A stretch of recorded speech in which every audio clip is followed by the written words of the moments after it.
bulshada isku keenayo isaga kasbaday kalsoonida dadka kulmiyo urida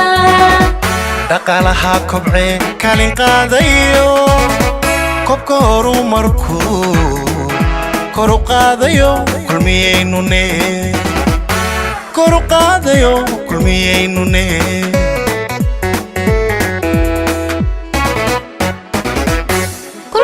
bulshada isku keenayo isaga kasbaday kalsoonida dadka kulmiyo urida dhaqaalaha kobce kaalin qaadayo kobka horumarku kor u qaadayo kulmiyeynune kor u qaadayo kulmiyeynune caawa aanu joogno maxaan ku dhahday London oo aanu ku dhigayno xafladii ugu ballaadnayd oo aanu ku soo go'tiyeynay dhammaan muraaqibiintii maxaan ku dhahday u baxaysay xisbiga kulmiye waxaan aad iyo aad ugu hambalyeynaya xisbiga kulmiye oo ku guuleysanaya marka saddexaad biidmillaahi kariim xisbiga kulmiye wuxuu digay god xisbiga wadani wuxuu digay god Somaliland waxay degan tahay godka barwaaqada xisbiga kulmiye wuxuu digay godka barwaaqa sooranka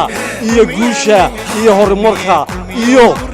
himilada jamhuuriyadda Somaliland xisbiga wadanina wuxuu digay godka qoriga iyo godka guuldarrada iyo godka maxaan ku dhahday dilaalka iyo maxaan ku dhahday iyo hagardaamada maxaan ku dhahday jamhuuriyadda Somaliland guuliga gobonimo